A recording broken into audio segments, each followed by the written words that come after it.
प्रणाम। ओम नमः शिवाय। आज हम भैरव तत्व पर बातचीत करेंगे कि भैरव आखिर शब्द क्या है। हालांकि जब मैं भैरव कहूँगा तो मुझे मालूम है कि आपके मन में एक डरावनी सी आकृति आएगी, जहाँ बड़ी बड़ी आंखें हैं और एक काले से भैरव दंड लिए, हाथ में मुंड लिए, कपाल खप्पर लिए, बिल्कुल श्वान के सिंहासन पर अर्थात श्वान के वाहन पर बैठे हुए सुशोभित आपको नजर आएंगे। लेकिन भैरव केवल वही भैरव नहीं होते जो कि अष्ट भैरव के रूप में प्रतिष्ठित या जाने जाते हैं। भैरव केवल वही नहीं हैं जिनके मंदिर आपको हर ओर हर कहीं देखने को मिल जाएंगे। ज्यों ज्यों रात ढलने लगती है, ज्यों ज्यों अंधेरा बढ़ने लगता है, त्यों त्यों जब भय मनुष्य को प्रतीत होता है, त्यों त्यों भैरव का क्षेत्र और भैरव का जो कार्य है वो प्रारंभ होता है, ये तंत्र कहता है। लेकिन यहाँ जिस भैरव की मैं बात कर रहा हूँ वो कुछ और भैरव है। हालांकि यहाँ भैरव जयंती अभी भी हुई है और भैरव जयंती के अवसर पर भैरव तत्व की बात करना बेहद अनिवार्य है। तंत्र पंथ और कौलांतक संप्रदाय भैरव और भैरवियों के संबंध में एक नई अवधारणा लेकर आता है। हालांकि इसकी झलक आपको आगम और निगम ग्रंथों में मिल जाएगी। भैरव किसे कहते हैं? जिसने भय को मार दिया हो और जिसने भय की उत्पत्ति की हो, जो भय को आगे बढ़ाता हो और जो भय का नाश करता हो, भय के ऊपर रहता हो, वो भैरव कहलाते हैं। भैरव की अनेकों परिभाषाएं हैं, अनेक तरीकों से, अनेक रीतियों से आप उनको समझ सकते हैं। लेकिन तंत्र समुदाय और तंत्र पंथ ये कहता है कि भैरव का अर्थ है स्वयं शिव, महादेव। इसलिए तंत्र में जितने भी प्रशिक्षु होते हैं, जिन्हें हम साधक कहते हैं, जो नए साधक हों या पुराने साधक हों, उनको भैरव और भैरवी कहा जाता है। यदि आप आगम निगम ग्रंथों को पढ़ते हैं तो उसमें स्वयं ईश्वर महादेव को भैरव कहकर संबोधित किया गया है और ग्रंथकार लिखता है भैरव उवाचः, अर्थात शिव कहते हैं, स्वयं शिव।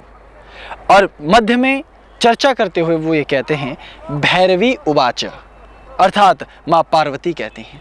तो इस तरह से भैरव और भैरवी ये तत्व बेहद बृहद और विस्तृत है। लेकिन तंत्र का सर्वमान्य, सबसे प्राचीन, सबसे बड़ा, सबसे गोपनीय और रहस्यमय पंथ और पीठ कौन सी है? कौलांतक। और संप्रदाय कौन सा है? कौल संप्रदाय, कौलांतक संप्रदाय, सिद्धों का संप्रदाय, 84 सिद्धों और नवनाथों का संप्रदाय। लेकिन यहाँ भी एक विशेष बात है कि यहाँ पर कौल संप्रदाय में, कौलांतक संप्रदाय में भैरव और भैरवियों को अर्थात साधक और साधिकाओं को भैरव भैरवियाँ कहा जाता है और उनको भैरव तत्व की दीक्षा दी जाती है। जब गुरु से वो कोई भी दीक्षा लेते हैं तो स्वभावतया गुरु मंत्र के माध्यम से और विशेष कौलाचार के माध्यम से उनके अंदर भैरव तत्व की और भैरवी तत्व की स्थापना की जाती है। अब ये भैरव तत्व क्या है, भैरवी तत्व क्या है, ये भी एक बड़ा प्रश्न है, क्योंकि हर एक व्यक्ति इस तत्व को नहीं जान पाता। लेकिन आज हम इस मुद्दे को थोड़ा सा जानने की कोशिश करते हैं। इसको हम कैसे समझ सकते हैं कि एक साधक जो भी सर्वथा शून्य है, ज्ञान शून्य, उसे कुछ भी नहीं मालूम, अब वो ईश्वर के मार्ग पर आगे बढ़ना चाहता है, खोज करना चाहता है, तलाश करना चाहता है। इसलिए वो गुरु के सानिध्य में जाता है, समाज से थोड़ा सा दूर हटकर। लेकिन समाज की एक अलग सी धारणा है, खासकर धर्म को लेकर। यहाँ आप अपनी दुनिया को देखिए, यहाँ पत्रकारिता है, यहाँ चिकित्सा है, यहाँ विज्ञान है, यहाँ शिक्षा है, यहाँ इतिहास है और यहाँ भूगोल, खगोल, न जाने कितने तत्व, कितने विषय हैं। लेकिन सभी तत्वों पर कोई इतनी गहराई से बार बार अपनी बात नहीं रखता जितने धर्म के मुद्दे पर रखते हैं। मान लीजिए आप एक साधारण गृहस्थी हैं, लेकिन आप धर्म के मार्ग पर चलना चाहें तो आपके साथ क्या होगा? सबसे पहले तो आपके परिवार आपको कहेंगे कि परिवार के सदस्य कि अरे धर्म ऐसा थोड़े ना होता है, धर्म में ये थोड़े ना होता है, धर्म में ऐसा थोड़ी होता है, अरे धर्म में तो ये होना चाहिए, ऐसे होना चाहिए, ऐसे बैठना चाहिए, ऐसे उठना चाहिए। और आजकल तो घर वाले और परिवार वाले तो ये सब कहते ही हैं। समाज में झोला छाप लोग भी अक्सर यही सब कहना शुरू कर देते हैं। उन्हें खुद ये पता नहीं है कि आखिर वास्तविक तत्व क्या है, लेकिन फिर भी वो कहना नहीं भूलेंगे। जैसे एक छोटा सा उदाहरण देता हूँ। मान लीजिए आप अपने गुरु के सानिध्य में गए अभी नए नए साधक हैं, और गुरु ने कहा कि पुत्र तुम माला लेकर के गुरु मंत्र का जाप करो। तो गुरु मंत्र है ओम सम सिद्धाय नमः। अब गुरु ने कहा कि आप रुद्राक्ष की माला से इसका मंत्र जाप करो। आपने पूछा कि हे गुरुदेव, क्या मैं इस माला को गौमुखी में डालकर करूं या बाहर रख के करूं? गुरु ने कहा जैसी तुम्हारी इच्छा हो। अब गुरु स्वयं में समर्थवान पुरुष हैं, उन्होंने अध्ययन किया है, उन्होंने अनुभव किया है, वो उन बातों को जानते हैं। लेकिन उनके बातों पर अनुसरण करते हुए जब तुम एक माला लेके मेरी तरह किसी ऐसे चौराहे पर से गुजरोगे और माला हाथ में रखोगे और मंत्र का जाप शुरू करोगे, तो तुम्हें हैरानी होगी ये देखकर और जानकर कि राह से हर एक गुजरने वाला आदमी तुम्हें कुछ न कुछ उपदेश देता हुआ जाएगा कि अरे इस माला को गौमुखी में रखो, अरे चलते चलते कोई माला जपता है, अरे ये कोई माला जपने की रीति है। हैरानी की बात तो ये है कि ऐसे रास्तों पर आने वाला हर एक व्यक्ति शायद गुरुओं से भी बड़ा सिद्ध होता है, और वो तो इतना तपस्वी, इतना महान है कि उसने तो अपने जीवन में कभी झूठ बोला ही नहीं। वो तो केवल समाधि की अवस्था में नित्य रहने वाला है और अभी अभी समाधि से उठकर आया है। ये हालत है यहाँ लोगों की। और खैर इसको भी छोड़िए, समाज की बात होगी, परिवार की। कलयुग में अपने आप को धर्म गुरुओं से भी बड़ा और समाज का शुभ चिंतक, सबसे बड़ा ज्ञानी, स्वतः सिद्ध, जन्मजात सिद्ध, महातेजस्वी, महाओजस्वी कौन मानता है? मीडिया के कुछ छछूंदर। और आपको हैरानी होगी ये जानकर कि इनमें से अधिकांश को अध्यात्म और धर्म की कोई जानकारी नहीं होती, लेकिन वो भी आपको समझाने लगेंगे कि इस तरह से धर्म नहीं होता। धर्म गुरु नाच नहीं सकते, किसी फिल्मी गाने पर नृत्य नहीं कर सकते, कोई चॉकलेट खा नहीं सकते, या कोई आधुनिक भोज्य पदार्थ का सेवन नहीं कर सकते, और या किसी ऐसे पार्क में कभी घूम नहीं सकते, क्योंकि धर्म गुरु है। तो वो चाहते हैं कि धर्म गुरु मर ही जाए। कहेंगे तुम ये भी मत खाओ, ये भी मत खाओ, इससे भी बात मत करो, उससे भी बात मत करो, यहाँ भी मत जाओ, वहाँ भी मत जाओ। इस तरह के इतने झंझट हैं और ऐसी ऐसी बातें सुननी पड़ती है जो नए साधकों को, कि वो कभी कभी तो सोचने लगते हैं कि अरे ये माजरा क्या है। जब हम मीडिया वालों को ये नहीं समझाते कि तुम्हें क्या करना चाहिए, तब ये हमें क्यों समझाते हैं? जब हम डॉक्टर को ये नहीं कहते कि हार्ट का ऑपरेशन ऐसे करना चाहिए, तो वो हमारे बारे में क्यों टांग अड़ाते हैं? और जब आम दुनिया के मामलों में हम टांग नहीं अड़ाते, तो वो क्यों अड़ाते? घूम गया ना आपका भी दिमाग? अगर आपको शंका है तो किसी दिन एक ट्रायल कीजिए, एक प्रयोग। बाजार से एक भगवा कपड़ा मेरी तरह खरीद कर लाइए और भगवी धोती और पहन लीजिए, माला लगाइए, और कुछ दिनों इसी वेशभूषा में रहिए। कहीं दूर जाकर जहाँ आपके परिचित कम हो, तो आप देखेंगे कि आपको हर व्यक्ति अजीबोगरीब निगाह से देखता है, कि मानो आप इस पृथ्वी के रहने वाले ही ना हो। ऐसे में आपको ये सिखाया जाता है कि जिस देश में आप रह रहे हैं वो कल्याणकारी है, वहाँ तो धर्मनिरपेक्ष है, आपको तो धार्मिक स्वतंत्रता का अधिकार है। लेकिन ये सब झूठ है, आपको केवल ठगने की विधियाँ हैं। यहाँ पर महाठगों का देश ये बन चुका है। लेकिन फिर भी ऐसे में अगर आप साधना की खोज नहीं करेंगे और आप इन सब मुद्दों से डर जाएंगे, इन छोटी छोटी बातों से अगर आप घबराने लग जाएंगे, तो आप आगे नहीं बढ़ पाएंगे ना। इसीलिए कई सालों पूर्व ही ऋषि मुनि इन तत्वों को जान चुके थे कि कलयुग आने पर इस तरह के अनेकों झंझट होंगे। ये तो मैंने एक छोटा सा, बहुत ही छोटा लघु सा उदाहरण आपको दिया है, लेकिन इससे भी बड़ी बड़ी और विकराल बातें होती हैं यहाँ।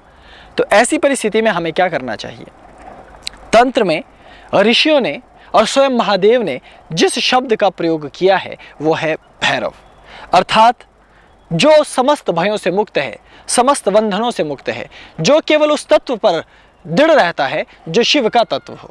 शिव ने इस सृष्टि को रचा है, शिव हमें बुद्धि देते हैं, शिव ने हमें विवेक दिया, शिव ने हमें विज्ञान दिया, शिव ने हमें ज्ञान दिया, शिव ने हमें जीवन दिया, शिव ही हमें मृत्यु देंगे।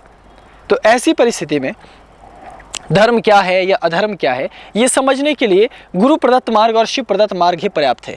किसी मीडिया से ये सर्टिफिकेट लेने की, या किसी रास्ते पर चलने गुजरने वाले किसी भाई साहब से ये सर्टिफिकेट लेने की, या आपके घर में आपका सगा भाई भी हो जो खुद तो रॉक एंड रोल करता हो और आपको कहेगा कि आप तो बैठ करके हरे कृष्णा भी इस तरीके से ना कहें, उसकी भी तरीका क्या है वो मुझसे पूछिए। ऐसे लोगों को मुँह लगाने की ज़रूरत नहीं है। और ऐसे लोगों से निपटने के लिए, क्योंकि ऐसे तत्व यदि आप चुप रहते हैं तो आपको लगता है कि शायद ये अब आपको परेशान नहीं करेंगे, लेकिन सत्यता ये है कि ये लोग कभी चुप रहते ही नहीं हैं। ये तो मौके का फ़ायदा देखते हैं कि जितना आप चुप रहेंगे उतना आपको दबोचा जा सके। तो इस तरह के छोटे छोटे कुछ पहलू हैं जिनके कारण ये जीवन अजीबो गरीब हो गया है। तो ऐसी परिस्थिति में एक आम साधक, जिसको आप साधु, सन्यासी, भक्त या फिर ऐसे किसी पर्यायवाची नाम से पुकारेंगे, उनका जीना इस पृथ्वी पर सुलभ नहीं होगा कलयुग में। इसलिए एक नया शब्द है जिसको कहा गया भैरव। भैरव और भैरवी। भैरव भैरवी का तात्पर्य है जिसने भय को जीत लिया हो, जिसने इस बात को अपनी गांठ में बांध रखा हो कि गुरु प्रदत्त मार्ग, शिव प्रदत्त मार्ग और स्वयं खोजा जाने वाला मार्ग ही बेहतर मार्ग है।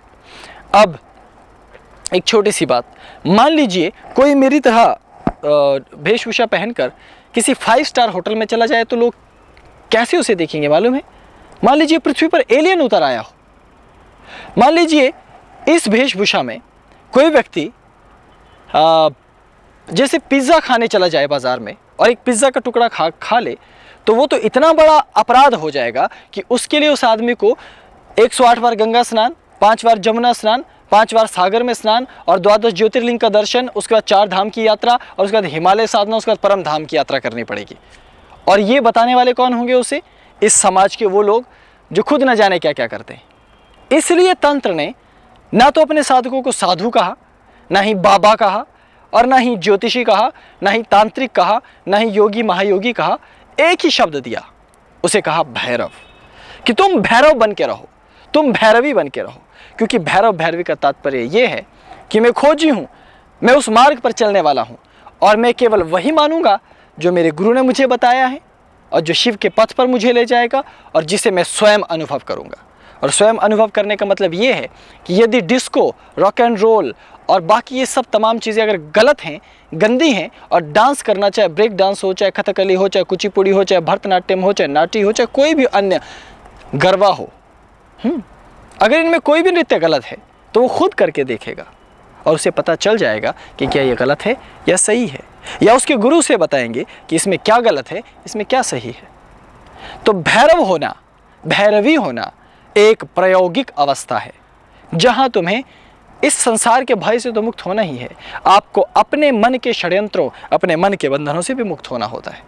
इसीलिए तंत्र संप्रदाय और तंत्र समुदाय भैरव भैरवी जैसे शब्दों का प्रयोग करता है। और जब भैरव जयंती आती है तब लोग जिस भैरव को पूजते हैं वो हमारे लिए वंदनीय है, क्योंकि वो हमारे इष्ट हैं, हमारे स्वरूप का प्रतिनिधित्व करने वाले हैं। लेकिन मेरे लिए भैरव जयंती का एक ही अर्थ और एक ही स्वरूप है, वो है अपने भीतर के भैरव को जगाना। और भैरव सीमाओं से उस पार है। भैरव उस तत्व को कहते हैं जो संपूर्ण युद्धों को जीतने में विश्वास रखता हो, जो संपूर्ण जीवन में केवल युद्ध चाहता हो, जो संपूर्ण जीवन में केवल चेतना, गतिशीलता और केवल क्रम क्रम क्रम इस प्रकार से क्रमबद्ध क्रमवार रूप से विस्तृत जीवन और विस्तृत प्रपंच को चाहता हो। तो भैरव जयंती पर भैरव तत्व को समझना जरूरी है। और भैरव तत्व है अपने साथ प्रयोग करने के लिए तैयार रहना। भैरव का अर्थ है उस पथ पर चलना जिस पथ पर गुरु चलते हों और उस पथ पर आगे बढ़ना। समाज क्या कहता है ये सुनना ज़रूरी है, समाज क्या कहता है इसे जानना ज़रूरी है, मीडिया क्या कहता है इसकी खबर रखना ज़रूरी है, और मीडिया क्यों कह रहा है इसकी खबर रखना भी ज़रूरी है, लेकिन उस पर अमल करना ज़रूरी नहीं है। खासकर तब तक जब तक आप उस तत्व को स्वयं न जानते हो, स्वयं आप उस तत्व की खोज गहराई से न कर लें। और भैरव तत्व की एक और विशेषता है, कौल संप्रदाय या कौल पंथ जब आपको भैरव बनाता है अथवा भैरवी दीक्षा देता है, इसका तात्पर्य है अब आप एक ऐसा जीवन जीने वाले हो जहां भोग और मोक्ष एक साथ चलता हो। यही वो वाक्य है माफ कीजिएगा, यही वो वाक्य है, यही वो तत्व है जिसके कारण लोग भ्रम में रहते हैं। क्योंकि आम लोग भैरव तत्व के बारे में क्या जानते हैं, वो तो ये सोचते हैं कि कोई भी व्यक्ति जो धर्म के पथ पर चलने वाला है वो वैष्णव है, जैसे वैष्णव रहते हैं कि अब ये भी नहीं खाएंगे, प्याज लहसुन वर्जित है, अब आप घूमने नहीं जा सकते पार्क में, अब आप किसी होटल में नहीं बैठ सकते क्योंकि अब आप बिल्कुल अलग हैं, आपने तो दुनिया छोड़ दी है। लेकिन भैरव और भैरवी का अर्थ दुनिया छोड़ देना नहीं है।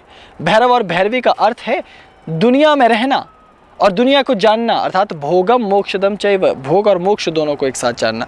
तो ऐसा कैसे हो सकता है कि वृंदावन की सड़कें हों या दिल्ली की सड़कें हों या हिमाचल की सड़कें हों या मुंबई की सड़कें हों या फिर अमेरिका की, इंग्लैंड की सड़कें हों या फिर ऑस्ट्रेलिया और किसी और देश की सड़क हो, आप उस सड़क को छोड़ दें और एक पतली सी पगडंडी पर ये कहकर जाएं कि मैं अध्यात्म पर चलने वाला हूँ। क्या उस पगडंडी को छोड़ देने से आपका अध्यात्म जाग जाएगा? वो ना तो पहले जागा था ना तब जागने वाला है, क्योंकि पगडंडियों और सड़कों से अध्यात्म का कोई लेना देना नहीं। हाँ, अब अध्यात्म के अभिनय का लेना देना है। इसलिए भैरव इन तत्वों में नहीं पड़ते।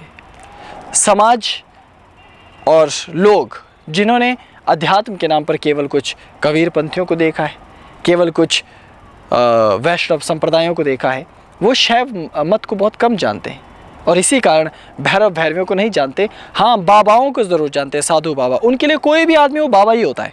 बाल बढ़ा दे फिर बाबा, कपड़े पहन ले फिर बाबा, मंत्र पढ़ ले फिर बाबा। उनकी ज़िंदगी तो बाबाओं के चक्कर। बाबा का अर्थ होता है पिता। वो हर किसी को अपना पिता मान लेते हैं, जबकि हमारे यहाँ ऐसा संप्रदाय है ही नहीं। हमारे तो 2 ही और 3 ही पिता हैं। प्रथम पिता जिसने जन्म दिया, द्वितीय पिता गुरु जिसने मार्ग दिया, तृतीय पिता जो आखिरी पिता है इस विश्व का, शिव। इसके सिवा हमारा कोई बाबा नहीं होता। हमारे ये 3 ही बाबा हैं। लेकिन दुनिया वालों के हर कोई बाबा होते हैं। आप टीवी पर देखिए, एक एंकर कहता है कि इस बाबा का पर्दाफाश होगा। अरे बाबा तो मत कहो, अपने बाप का पर्दाफाश करोगे क्या? इसलिए शब्दों पर गहनता से सोचना होगा, विचार करना होगा। इसीलिए बाबाओं से हटकर भैरव और भैरवी नाम के तत्व का विवेचन आपको करना चाहिए। हालांकि इसे शास्त्रीय विधि से भी समझना होगा। ओम भम भैरवाय नमः, ये भैरव का बीज है। भम बीज भय नाशक बीज है। भम बीज कुंडलिनी में कहाँ रहता है और भम बीज की क्या स्थिति है? भम बीज का कौन सा पर्ण है और भम बीज मनुष्य की किस चेतना को जागृत करता है और क्यों भम भैरवाय नमः कहा जाता है? और क्या तुमने उस भम बीज को धारण किया है? क्या उस भम बीज की स्थापना तुम्हारे भीतर हुई है? क्या तुमने अपने गुरु से उस गोपनीय भम नाम के चक्र का विवरण सुना है, जिसके मध्य में इस बीज को अंकित करके उसकी उपासना की जाती है? और किस प्रकार से उस साधना के उस बीज मंत्र को, भम को एक साधक साध लेता है और केवल एक मंत्र भम से ही वो संपूर्ण भूगोल को जानता है, इस सृष्टि में क्या हो रहा है इसके प्रपंच को जानता है। और याद रखना, ऋषि मुनि और बाकी संत बाबा वो तुम्हें दुनिया से अलग जाने के बारे में बताएंगे, लेकिन अगर कोई ओम भम वाला है तो बच के रहना, क्योंकि भम भैरवाय नमः वो तुम्हें संसार के बारे में बताएगा। क्योंकि संसार माया के द्वारा रचित है, काली के द्वारा, शून्य, महाशून्य और महाविकराल और महासौंदर्यशालिनी, महासम्मोहनकारिणी, महाप्रपंचशालिनी, उसने इसे बनाया है तुम्हारे लिए। और इसको कौन जीता है? परम प्रखर वो मनुष्य जो भम बीज को धारण किए, क्योंकि वो निर्भय है। मृत्यु भी आए तो डरता नहीं, आरोप भी लगे तो डरता नहीं, खोज करने के लिए कहीं जाना पड़े तो डरता नहीं। जिस प्रकार मेरे ऊपर ही विद्युत की तारें जा रही हैं ना ऊपर, अगर आपको अंधेरे में नजर आए, इस तरह ऊंचाइयों पर रस्सी लगाकर घूमने वाले होते हैं भैरव के भक्त। और संसार कहता है उनको कि अरे ये कोई जीवन है? जीवन ऐसा नहीं, जीवन तो ऐसा है जिसे हम जी रहे हैं। लेकिन वो कहते हैं नहीं, जीवन क्या है ये तुम्हें बताने की ज़रूरत नहीं है, मैं खुद खोज करने वाला हूँ, मैं खुद अपनी यात्रा पर आगे निकलूँगा। और भैरव विज्ञान में भी श्रेष्ठ है, ज्ञान में भी श्रेष्ठ है। आस्तिकता नास्तिकता का जो बकवास है, जिसको फिलॉसफी कहते हैं, दर्शन कहते हैं, वो सब में सिद्धस्त है। एक भैरव की एक खासियत होती है और भैरवी की भी, कि आप उनको धर्म पर प्रवचन करने को कहो, लगे रहेंगे घंटों, उनका कुछ जाता नहीं है। 1 दिन, 4 दिन, 1 महीना, 2 महीना, साल, 10 वर्ष, पूरे जीवन। और फिर उनको कहो कि तुम नास्तिकता का पक्ष लेना शुरू कर दो तो ऐसा लगेगा माफ़ कीजिए कि उनसे बड़ा नास्तिक तो पृथ्वी पे क्या, ब्रह्मांड में कोई नहीं होगा। लेकिन वास्तव में भैरव भैरवी सिर्फ शिव को जानते हैं, और शिव कौन है उसको तुम नहीं जानते हो। इसलिए तुम्हें अभी तलाश करनी होगी। पहले भैरव बनो, उसके बाद इन मायावी भैरवी और भैरव तत्व को अपने भीतर उतारने की चेष्टा करो। गुरु से भैरव तत्व प्राप्त करना चाहिए। भैरव मंडल की कैसी उपासना होती है इसे जानना चाहिए, और भैरव को अपना इष्ट मानकर कि कैसे वीर, कितने प्रखर वो हैं ये तत्व आप अच्छी तरह जानें, सीखें और उसे अपने जीवन में उतारें। तब आपकी गति अलग होगी इस संसार में। दुनिया तो आपको गिराना ही चाहेगी। क्या आपने कभी किसी टीवी चैनल को या किसी समाज के व्यक्ति को ऐसा करते देखा कि कोई चोर हो और वो चोरी कर रहा हो और वो जाकर उसको कहे कि भाई साहब आपसे गलती हो रही है, आप ज़रा अध्यात्म के पथ पर चलो? ऐसा होने वाला है भी नहीं, और इस स्वप्न में रहना भी मत। और क्या आपने कोई ऐसा टीवी चैनल देखा है कि गौर से देखिए इस चोर को, ये चोरी कर रहा है लेकिन हमने इसको माफ़ कर दिया क्योंकि चोरी नाम की कोई चीज़ नहीं होती, ये सुधर जाएगा, हमें विश्वास है। इस तरह की मीडिया संसार में नहीं होती। इस तरह की मीडिया केवल सपनों में होती है। बाकी लोग तो तुम्हें नोचने के लिए बैठे हैं। अगर तुम भैरव हो तो युद्ध जीतोगे, क्योंकि सब तुम्हें घेरेंगे अभिमन्यु की तरह। यह संसार ऐसा है जहाँ तुम अकेले अभिमन्यु हो। हर व्यक्ति अपने आप में अभिमन्यु है, और जहाँ सारे क्षुद्र और सारे दुष्ट तत्व, सारे अराजक तत्व एक साथ एकजुट होते हैं, जिन सबको एक संयुक्त नाम दिया गया मलेच्छ। ये सारे मलेच्छ मिलकर तुम्हारा मान मर्दन, तुम्हें मृत्यु की ओर ले जाने में बड़े आनंदित अपने आप को महसूस करते हैं, और बहुत ही खुश अपने आप को तब महसूस करते हैं जब तुम दुख की अवस्था में जाने लग जाओ। लेकिन यदि तुम भैरव हो जाओ तो फिर तुम्हारे लिए क्या दुख, तुम्हारे लिए क्या सुख। इसलिए भैरव तत्व थोड़ा अजब गजब है, मिश्रित है। इसलिए इसे मिश्र मार्गीय साधना परंपरा कहा गया है, जहाँ पर तुम पिज्ज़ा भी खा सकते हो, जहाँ पर तुम हिप हॉप भी कर सकते हो, जहाँ पर तुम किसी भी विदेशी बाला के साथ नाच सकते हो, किसी स्वदेशी युवक के साथ नाच सकते हो। उसे कोई फर्क नहीं पड़ता तुम्हारे अध्यात्म को, मैं कह रहा हूँ ना। इसलिए विश्वास करो, गुरु प्रदत्त मार्ग पर चलने के लिए भम बीज को, भैरव तत्व को, भैरव मंडल को जानने की कोशिश करो। तभी तुम वास्तव में भैरव जयंती को और भैरवी को, तत्व को जान पाओगे, उसको मना सकोगे, और वो तुम्हारे जीवन में उतरेगा।